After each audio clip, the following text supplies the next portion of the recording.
মেঘা, এটাই আমার বাড়ি।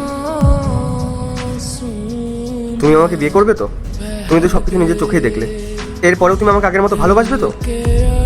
মেঘা, তোর মাথাটা কি খারাপ হয়েছে? তুই এই ছেলেটাকে ভালোবাসিস?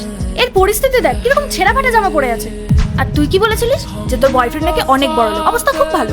আর আমিও ভেবেছিলাম যখন আমাদের কলেজে পড়ে তাহলে অবস্থা ভালোই হবে। আর এখন তো দেখতেই পাচ্ছি কিরকম ভাঙাচোরা বাড়িতে থাকে। আর তুই একে ভালোবাসিস? তোর চক্করে পড়ে না আমাকে ওই নোংরা জায়গায় আসতে হবে।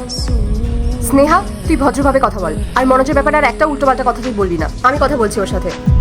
মনোজ, এটা তুমি কি বলছো? তুমি সত্যি বলছো তো? এটাই তোমার বাড়ি? তুমি আমার সাথে মজা করছো না তো? মেঘা, আমি তোমার সাথে মজা করছি না। এটাই আমার জীবনের বাস্তবতা, যেটা আমি তোমার থেকে লুকিয়েছিলাম। যেহেতু আমি তোমাকে সত্যি খুব ভালোবাসি, সেই কারণে আজকে আমি তোমাকে সব সত্যিটা জানিয়ে দিলাম। মনোজ, আমি কিন্তু কিছু বুঝতে পারছি না। তুমি যদি এখানে এভাবে থাকো তাহলে তুমি অত নামি দামি কলেজে কি করে ভর্তি হলে? ওখানে তো অনেক বড় লোক বাড়ির ছেলেমেয়েরা ভর্তি হয়, কলেজের ফিসও অনেক বেশি। আমি বুঝতে পারছি না তুমি সবকিছু কি করে এফোর্ড করো। কি আর করবে, হয়তো কোথাও চুরি টুরি করে। আমার তো মনে হয় না এর থেকে বেশি ও কিছু করতে পারে। আমি তো এটাই বুঝতে পারছি না যে তুই ওর মধ্যে কি এমন দেখেছিস। গরিব মানে যে চোর হবে এমন কোনো কথা নেই। আমার পরিস্থিতি খারাপ হতে পারে, কিন্তু আমি সেই খারাপ পরিস্থিতিতেও লড়াই করতে জানি। আর মেঘা, আমি ভালো কলেজে যান সেই কারণেই পেয়েছিলাম, কারণ আমি ছোটবেলা থেকেই পড়াশোনা খুব ভালো ছিলাম। আমি অনেক ভালো র্যাঙ্কও করতাম, আর আমি স্কলারশিপও পেয়েছি। আর সেই স্কলারশিপের কারণেই আমি কলেজে ভর্তি হতে পেরেছি। মনোজ, এসব তুমি কি বলছো? আমি কিন্তু কিছু বুঝতে পারছি না। তুমি কলেজে এত ভালো ড্রেস আপ করে আসো, কেউ দেখে বুঝতেই পারবে না যে তুমি গরিব।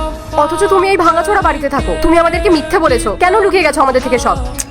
আরে মেঘা, তুই একটা কথা বোঝার চেষ্টা কর। তুই কত ওয়েল সেটেল আর ভালো ফ্যামিলি থেকে বিলং করিস। তোর মনে হয় তুই এই ভিখারিটার সাথে অ্যাডজাস্ট করতে পারবি? ওর চেহারাটা দেখ, ওকে তো তোর কাজের লোক হিসেবে ভালো বানাবে। দেখ মেঘা, আমি তোকে আবারও বোঝাচ্ছি, তুই একটু ভালো করে ভেবে দেখ। তোর বাড়িতে তোর দেখাশোনার জন্য আলাদা মেড রাখা হয়, আর তোর এই লাইফস্টাইল ও কি করে এফোর্ড করবে? হ্যাঁ মেঘা, তোমার বান্ধবী হয়তো ঠিক কথাই বলেছে। আমি জানি তুমি আমাকে অনেক ভালোবাসো, কিন্তু তোমার জন্য এখন এটাই ঠিক হবে, তুমি আমাকে ছেড়ে দাও।